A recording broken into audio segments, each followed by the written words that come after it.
अस्सलाम वालेकुम students, welcome to my YouTube channel easy solutions of mathematics. आज की हमारी वीडियो है 1D हीट इक्वेशन के क्वेश्चन पे, यानी वन डायमेंशनल हीट इक्वेशन की डेरिवेशन मैं पहले करवा चुकी हूँ, यूनिकनेस भी करवा चुकी हूँ। फिर मैंने कहा था कि मैं आपको आइडेंटिफिकेशन बताऊँगी कि किस तरह की हीट इक्वेशंस होती हैं, होमोजीनियस होती है, नॉन होमोजीनियस होती है, और उनको किस तरह से सॉल्व करते हैं। प्लस एक एग्जाम्पल भी करेंगे हम इस वीडियो में, और मज़ीद एग्जाम्पल्स मैं इंशाल्लाह नेक्स्ट वीडियो में करवाऊँगी।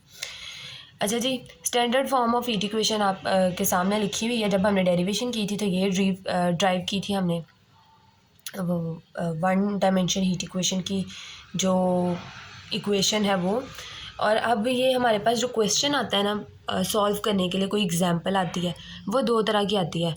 एक या तो वो होमोजीनियस होती है, वो नॉन होमोजीनियस होती है। होमोजीनियस कब होती है, ये मैंने सिंपली डेफिनेशंस खुद से लिखी हैं सिर्फ अंडरस्टैंडिंग के लिए, देखने के लिए। If boundary conditions equal to zero then homogeneous, then we use separation of variable. अच्छा जी, ये जैसे ये है इक्वेशन, अगर इसके साथ हमें बाउंड्री कंडीशंस भी दी जाती हैं। हीट इक्वेशन की पहचान ही ये है कि हीट इक्वेशन की एक तो आपको यहाँ पर डबल डेरिवेटिव का यू का विद रिस्पेक्ट टू, यानी यू का double derivative with respect to X मिलेगा, और यहाँ पे विद रिस्पेक्ट टू टी मिलेगा। उसके साथ आपको एक इनिशियल कंडीशन मिलेगी। अच्छा, तो बाउंड्री कंडीशंस में आपने देखना है, अगर तो बाउंड्री कंडीशंस दोनों ज़ीरो के इक्वल होंगी तो मींस होमोजीनियस है। फिर आपने सिंपली कुछ भी नहीं करना, आपने गिवन इक्वेशन जो होगी हमें दी हुई होगी हीट इक्वेशन की, उसके अंदर आपने सिंपली यू को एक्स ऑफ एक्स और टी ऑफ टी के इक्वल पुट कर देना है। और ये किस तरह से करना है, ये ज़्यादा अच्छे से समझ आपको तब आएगी जब मैं आपको इसकी एग्जाम्पल करवाऊँगी।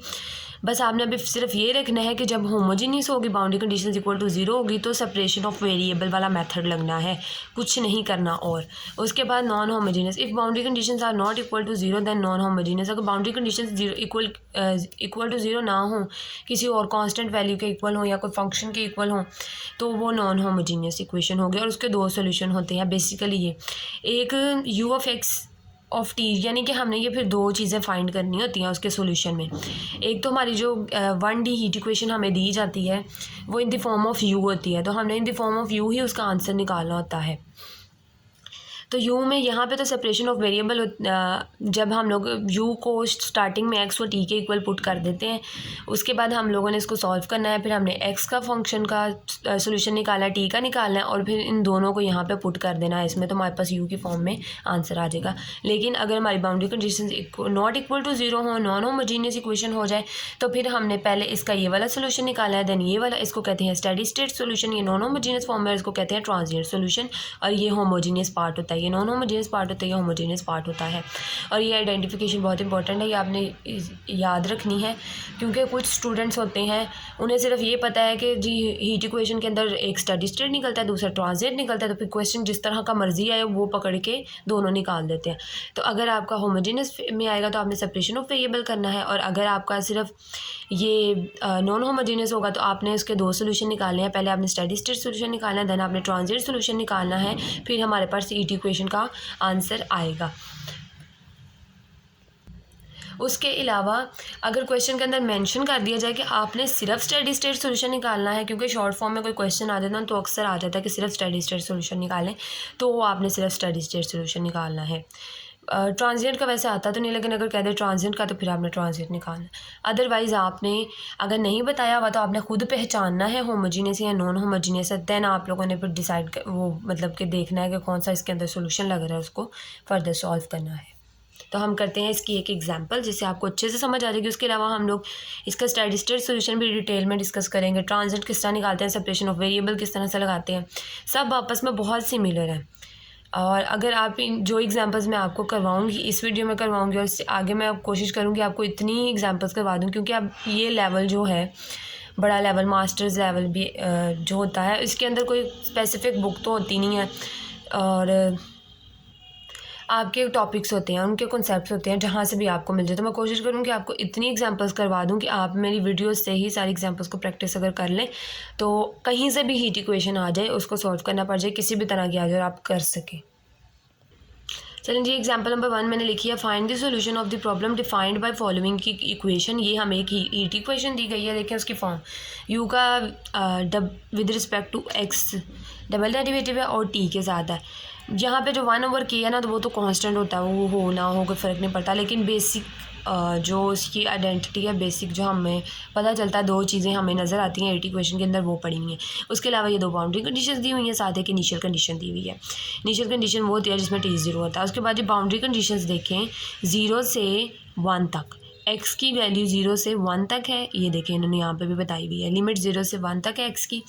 और हमारी दोनों बाउंड्री कंडीशंस क्या हैं, 0, देख लें दोनों 0 हैं, ये भी 0 है, ये भी 0 है, ये भी इक्वल टू 0 है, ये भी इक्वल टू 0 है। इसका मतलब है कि हम सेपरेशन ऑफ वेरिएबल लगाएंगे, bye separation of variable u of x T and x of x T. अब हमने ये जो है इस वाली इक्वेशन में पुट कर देना है। इसको किस तरह से पुट करते हैं आप देखते हैं हम। अच्छा जी, गिवन क्वेश्चन है वो मैंने इस तरह से लिख दिया। गिवन क्वेश्चन u x है, यानी u का derivative with respect to double derivative, partial derivative with respect to double derivative with respect to x है, तो वो इस तरह से लिख सकते हैं। और विद रिस्पेक्ट टू t, तो गिवन क्वेश्चन है उसको हम इस तरह से लिख सकते हैं।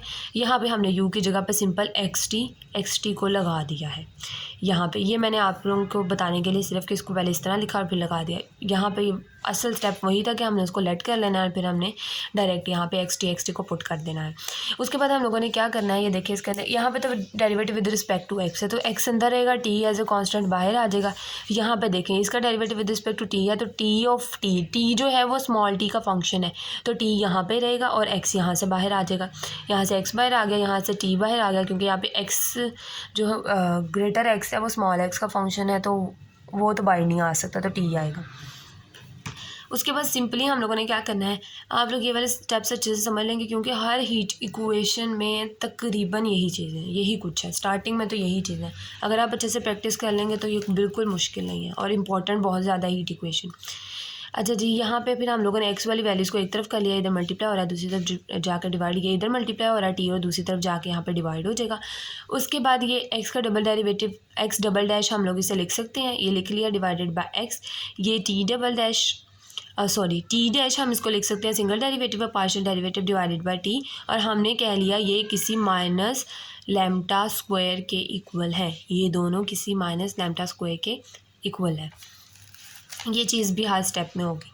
उसके बाद हम लोगों ने क्या करना है, इसको अलग कर लेना है, इसको इसके बराबर करके अलग कर लेना है, यानी ये भी इसके बराबर है, ये भी इसके बराबर है, तो हमने इनको अलग अलग कर लेना है। पहले इसको इसके बराबर किया, यहाँ पे एक्स डबल डैश था प्लस ये उधर जाके मल्टीप्लाई होता है, ये इधर माइनस के इधर आके प्लस हो जाता है, तो ये सिंप्लीफाई करके 0।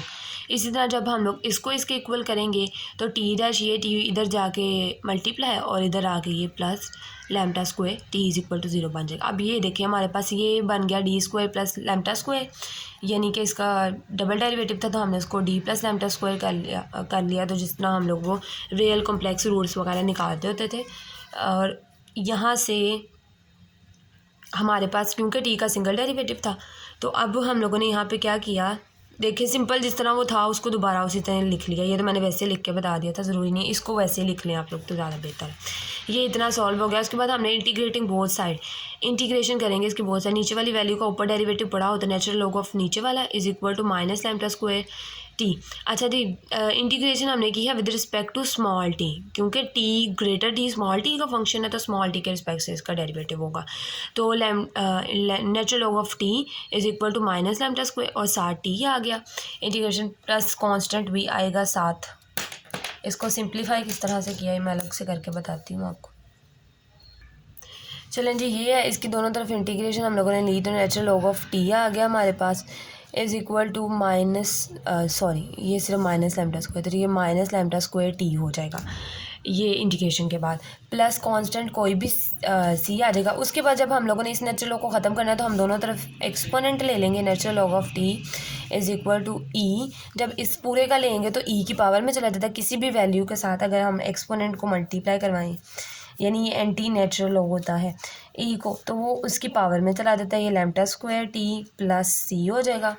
उसके बाद हम लोग ये वाला इससे कैंसिल हो जाएगा। ये T is equal to T is equal to, उसके बाद exponent minus lambda square T, और इस ई वाले कांस्टेंट को हम लोग अलग कर लें अगर। अब कांस्टेंट आपको पता है, कांस्टेंट को हम किसी और कांस्टेंट से भी रिप्लेस कर सकते हैं। अब ये पूरी वैल्यू एक्सपोनेंट की पावर में कांस्टेंट है, तो पूरी एक तरह से कांस्टेंट हुई, तो हम इसको किसी भी कांस्टेंट के साथ रिप्लेस कर सकते हैं। तो माइनस लैम्डा स्क्वायर टी, और यहाँ पे हम कोई कांस्टेंट ए ले लें, चाहे C3 ले लें। C3 क्यों लिया मैं दिखाती हूँ आपको। अच्छा जी, यहाँ तक हमने इसको सॉल्व कर लिया था, उसके बाद यहाँ तक हमने इसको कर लिया। अब देखिए, सबसे पहले हमने इसको करना था ना, तो हम लोग को पता है कि जब इस तरह के रूट्स आ जाते हैं कॉम्प्लेक्स रूट्स, तो कॉम्प्लेक्स रूट का जो हम लोग सोल्यूशन लिखते हैं वो C1 cos लैम्डा एक्स, यानी जो लैम्डा आया हमारा lambda x, plus C2 sign lambda x. हम प्लस माइनस वाला है ना, तो प्लस वाले को कॉस की और माइनस वाले को इस तरह से लिखते हैं। उसके बाद टी इज़ इक्वल टू, यहाँ पे हमने कांस्टेंट को C3 कह लिया था, क्योंकि ये C1 C2 है, तो हमने इसको C3 कह लिया था। हमारे पास एक्स का सोल्यूशन भी आ गया, हमारे पास टी का सोल्यूशन भी आ गया। अब हमने किसको कहाँ पे पुट करना है, हमने इसको यहाँ पे, हमने इसको 1 कह लिया था, हमने अब एक्स का सोल्यूशन भी निकाल लिया, टी का भी निकाल लिया। अब हमने इसके अंदर पुट करना है इसको और फर्दर सॉल्व करना है। चलो जी, एक्स की जगह पे हमने उसकी वैल्यू लगा दी यहाँ पे, और टी की जगह पे हमने उसकी वैल्यू लगा दी। अब क्या करना है, बल्कि सॉरी, एक चीज़ मिस कर दी मैंने, ये स्टेप एक्स्ट्रा लिखा हुआ है। यहाँ तक करना है आपने, सबसे पहले यहाँ तक कर लिया आपने। उसके बाद आपने पहले इसको सॉल्व करना है, क्योंकि इसकी बाउंड्री कंडीशंस दी गई हैं। ये स्टेप एक्स्ट्रा है, मैं दोबारा बता रही हूँ। पहले आपने एक्स का सोल्यूशन निकालिया, अब टी का निकाल लिया। इसके बाद आप लोगों ने क्या करना है, मैं आपको बताती हूँ क्वेश्चन से। ये देखिए, बाउंड्री कंडीशंस को भी तो हमने यूज़ करना होता है ना। किसी क्वेश्चन में जनरल सोल्यूशन या कोई भी सोल्यूशन निकालना हो, तो उसके बाद उसमें अगर हमारे पास कांस्टेंट आ जाते हैं, तो हम बाउंड्री कंडीशंस के ज़रिए उस कांस्टेंट्स की वैल्यूज निकालते हैं और सोल्यूशन में पुट करते हैं। लेकिन अगर बाउंड्री कंडीशंस ना हो, तो फिर हम जनरली लिख देते हैं। लेकिन अब हमने सोल्यूशन लिखने से पहले हम लोगों ने देखना है, देखिए यहाँ पर हमारे पास u ऑफ एक्स टी होता है ना, तो एक्स की जगह पर यहाँ पर 0 है इस बाउंड्री कंडीशन में, और इसमें एक्स की जगह पर 1 है, मतलब एक्स की लिमिट 0 से 1 तक है।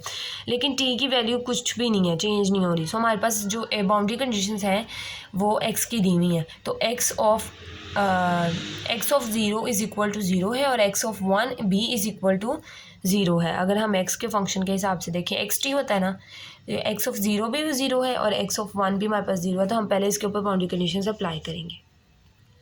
चलें जी, एक्स ऑफ 0 भी 0 है, एक्स ऑफ 1 भी 0 है, तब ये जो हमारे पास एक्स का सोल्यूशन निकला, उसमें एक्स ऑफ 0 करेंगे पहले। C1 जहाँ जहाँ पे एक्स है वहाँ पे 0 पुट किया, और X of 0 is equal to 0 है, तो हमने इसको 0 कर दिया। तो यहाँ से C1 0 आ गया। उसके बाद X of 1 is equal to 0 किया। जब हमने एक्स ऑफ 1 को इक्वल टू 0 किया, तो हमारे पास कोस लैम्डा और साइन लैम्डा C1 C2, और यहाँ से हमारे पास C1 0 निकला था, हमने C1 को 0 कर दिया, तो सिर्फ C2 साइन और लैम्डा बच गया। ये हम लोगों ने एस एल इक्वेशंस वाले क्वेश्चंस में भी बहुत दफ़ा किया हुआ है। अच्छा जी, अब कांस्टेंट जो है वो C2 जो है वो इज़ नॉट इक्वल टू 0 है, C2 is not equal to 0, लेकिन sine of lambda equal to हम लोगों ने 0 कर लिया। अब साइन को दूसरी तरफ ले जाएंगे, साइन इनवर्स ऑफ 0 n पाई होता है, लैम्डा की वैल्यू हमारे पास n पाई आ गई, और हमारे पास जो आइगन फंक्शन, एक तरह से आइगन वैल्यू आ गई, और जो आइगन फंक्शन हम लोग निकालते थे वो इसी तरह से निकलते थे कि हमारे पास फंक्शन जो है वो C2 साइन ऑफ लैम्डा की जगह पे n लैम्डा ऑफ x लिख दिया हमने। अब इसकी वैल्यू नहीं लिखी, चाहे तो वैल्यू भी लिख लें आप। उसके बाद अब हमने क्या करना है, अब हमने पुट करना है पुट इन 1। अब हमने ये वाला x का solution u of x T जो हमने 1 में शुरू में लेट किया था, उसमें हमने x की जगह पे उसका फंक्शन लगा देना जो ये आया था, और अब हमने t की जगह पे उसका फंक्शन लगा देना। उसके बाद हम ये वाला कांस्टेंट और ये वाला कांस्टेंट जब आपस में मल्टीप्लाई होंगे, C2 C3 जब होंगे मल्टीप्लाई, तो हम इसको किसी नए कांस्टेंट a के साथ रिप्लेस कर लेते हैं। आपको पता है कांस्टेंट इजीली रिप्लेस हो सकता है। बाकी सिंपल इसको मल्टीप्लाई करा दिया, इसको हमने a कह दिया। उसके बाद नेक्स्ट हम लोगों ने क्या किया, अब हमारे पास एक इनिशियल कंडीशन भी तो थी ना, बाउंड्री कंडीशन के बाद इनिशियल कंडीशन सोल्यूशन पे अप्लाई की जाती है। आपको ये बात पता होगा ना, तो कि हम लोग बाउंड्री कंडीशंस के ज़रिए से हम लोग वैल्यूज़ निकाल लेते हैं कांस्टेंट्स के, और उसके बाद जब हमारे पास एक प्रॉपर सोल्यूशन बन जाता है, फिर हम उसमें इनिशियल कंडीशन लगाते हैं। अब u ऑफ x आ गया। इनिशियल कंडीशन हमारे पास क्या थी, वो ये थी कि u of x 0 is equal to f of x था। तो u of x 0 is equal to ये वाली वैल्यू, यानी कि u ऑफ x, इसके ऊपर जब हमने t को 0 कर दिया, तो जहाँ जहाँ पे t था यहाँ पे 0, e की पावर 0 जो थी वो 1 होती है, ऐसे रह गया। a sine of lambda x बच गया हमारे पास। हमें पता है ये वाली चीज़ f ऑफ x के इक्वल होती है, तो हमने इसको इसके इक्वल कर दिया है। उसके बाद हम लोगों ने अब क्या करना है, by superposition, principle of superposition, ये आप लोगों ने पढ़ा होगा, जिसके अंदर कुछ जनरली ये होता है कि n times in linear combination में हम किसी चीज़ को लिख देते हैं। ये प्रिंसिपल ऑफ सुपरपोजिशन लगा दिया n times in linear combination F of x जो है फंक्शन हमारे पास जो भी फंक्शन था वो उसको हम लोगों ने इसी चीज़ के n टाइम में n इज इक्वल टू 1 से इन्फिनिटी तक में हमने n times in linear combination लगा दिया इस फॉर्मूला का लगा के। और ये principal of superposition heat equation के तकरीबन सारे क्वेश्चन में लगना है जहाँ पे सेपरेशन वाला काम होगा। नेक्स्ट अब हमने फोरियर साइन सीरीज़ फार्मूला लगाना है। ये फोरियर वाले चैप्टर में आगे जाके आप लोग पढ़ेंगे ये चीज़ कि अभी सिर्फ अंडरस्टैंडिंग के लिए थोड़ा सा देख लें कि इसके अंदर ये जनरली मैंने ब्लैक पेन के साथ लिखा है आप लोगों को समझाने के लिए, सिर्फ आप लोगों ने डायरेक्ट यहाँ से करना है स्टार्ट। इसका फार्मूला कुछ इस तरह से होता है n is equal to 2/a और -a से a ये लिमिट होती है हमारे पास और dx होता है फंक्शन। अब हमारे पास x की लिमिट 0 से 1 है, बाउंड्री कंडीशन में x की लिमिट क्या है 0 से 1। उसके बाद 2/a, तो a की वैल्यू हमारे पास 1 है, ये देखें -a तो कोई था ही नहीं, 0 से स्टार्ट होनी थी लिमिट, तो 0 से 1 तक a की वैल्यू 1 है, तो यहाँ पे भी 2/1 है, तो 1 लिखें ना लिखें कोई फ़र्क नहीं पड़ता। उसके बाद हमारे पास जो फोरियर साइन सीरीज़ होती है ना, इसके ऊपर फोरियर साइन सीरीज़ लग रही है क्योंकि हमारा फंक्शन u का साइन की फॉर्म में है, a साइन है।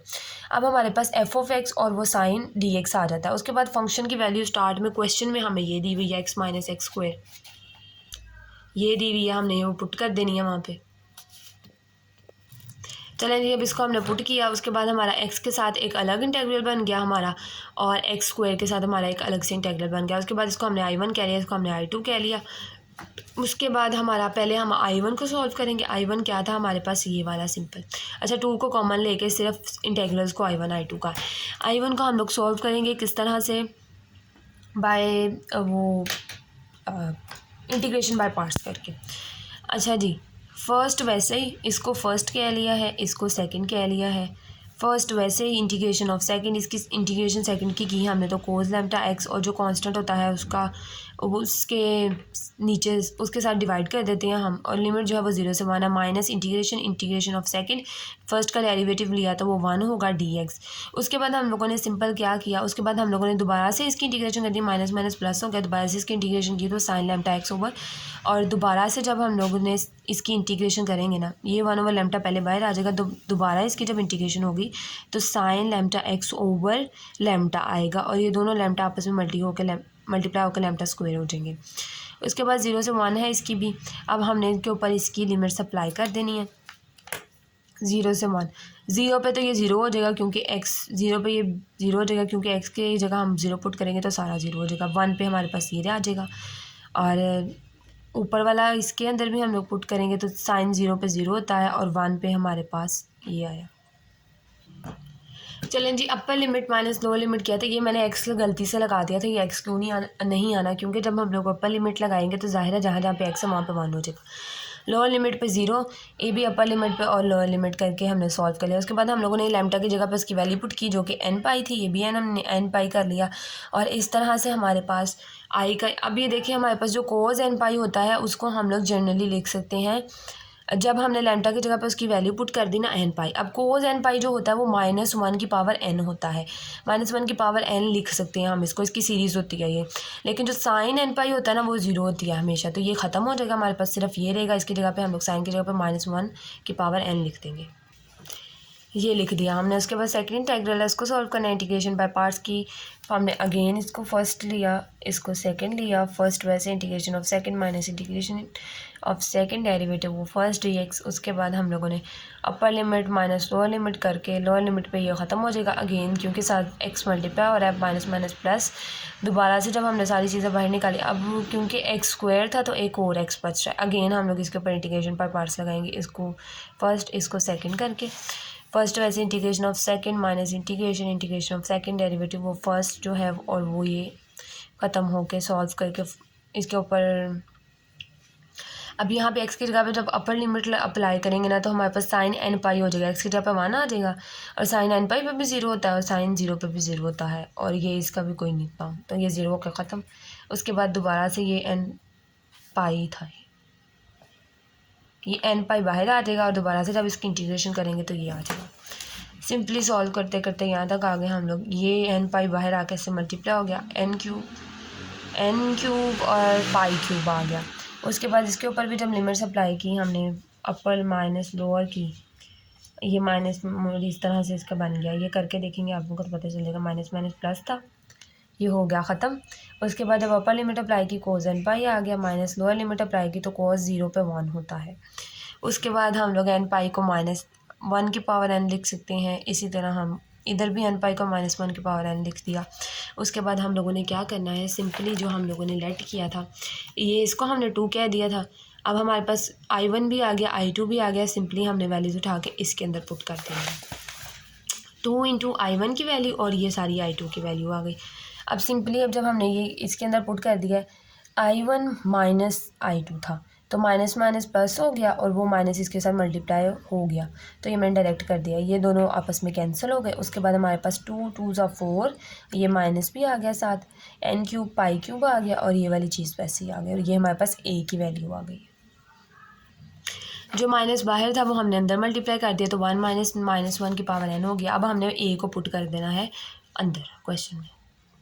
यू पे यहाँ पे जो इनिशियल कंडीशन अप्लाई करने से पहले हमारे पास ये वाली चीज़ बन रही थी ना, ये, और इसके अंदर basically boundary condition initial condition constant values निकालने के लिए ही होती है। अब हमारे पास a की वैल्यू आ गई, हमने इसकी जगह पे a लगा देना।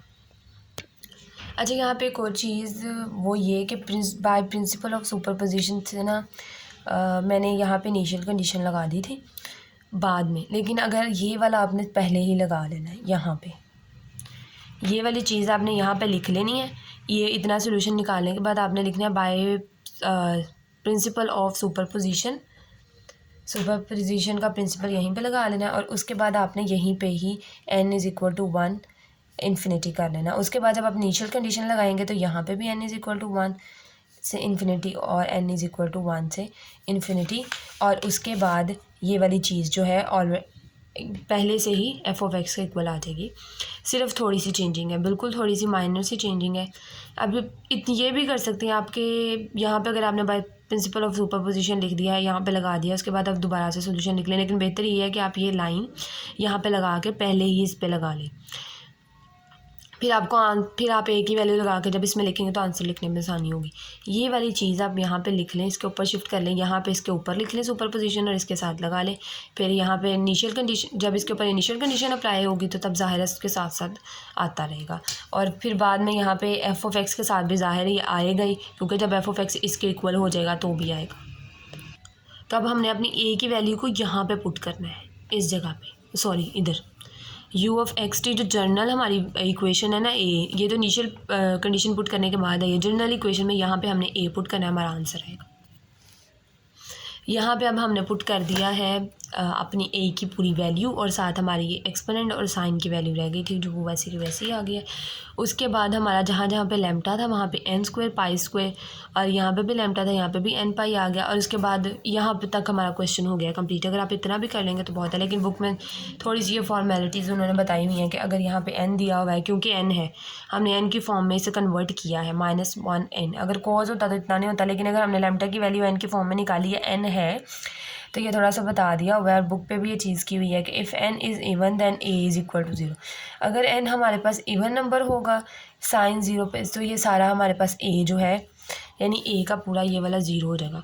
उसके बाद अगर हमारे पास इफ़ n इज़ ओड, अगर n ओड होगा तो हमारे पास ये चीज़ आ जाएगी। और उसके बाद सिंपली जहाँ जहाँ पे n है वहाँ पे ओड नंबर्स को किस तरह से हम लोग मोस्टली लेते हैं 2n + 1। यहाँ पे उन्होंने कोई j ले लिया है, j इज़ इक्वल टू 0 से इन्फिनिटी, और जहाँ जहाँ पे n है वहाँ पे 2j + 1, ये साइन है यहाँ पे 2j + 1 पाई x, और एक्सपोनेंट की पावर में भी n की जगह पे 2j। Solution can be expressed as above, जैसे यहाँ पे मैंने किया हुआ एक्सप्रेस। सिंपल ये था हीट इक्वेशन का होमोजीनियस फॉर्म में क्वेश्चन। हम नेक्स्ट इंशाल्लाह स्टडी स्टेट इसकी भी और एग्जांपल्स करेंगे, हम इसकी भी फर्दर एग्जांपल्स में आपको स्टडी स्टेट सोल्यूशन किस तरह निकालते हैं, ट्रांजिएंट कैसे बनाते हैं, नॉन होमोजीनियस, इन होमोजीनियस, सारी इंपॉर्टेंट और प्रैक्टिस के लिए बहुत सारी एग्जांपल्स करवाऊंगी। उसके लिए अगर अभी तक आपने मेरा चैनल सब्सक्राइब नहीं किया तो प्लीज़ मेरे चैनल को सब्सक्राइब करें, इस वीडियो को अपने फ्रेंड्स के साथ ज़्यादा से ज़्यादा शेयर करें, और मेरे चैनल को सब्सक्राइब लाजमी कर दें ताकि जो मैं अगली वीडियोस अपलोड करूँ ना तो उनका नोटिफिकेशन आपको मिल जाए। और अगर ये प्रैक्टिस कर लेंगे तो आपकी बहुत अच्छी तैयारी हो जाएगी। कोई क्वेश्चन हो तो कमेंट सेक्शन में पूछ सकते हैं। Thank you so much.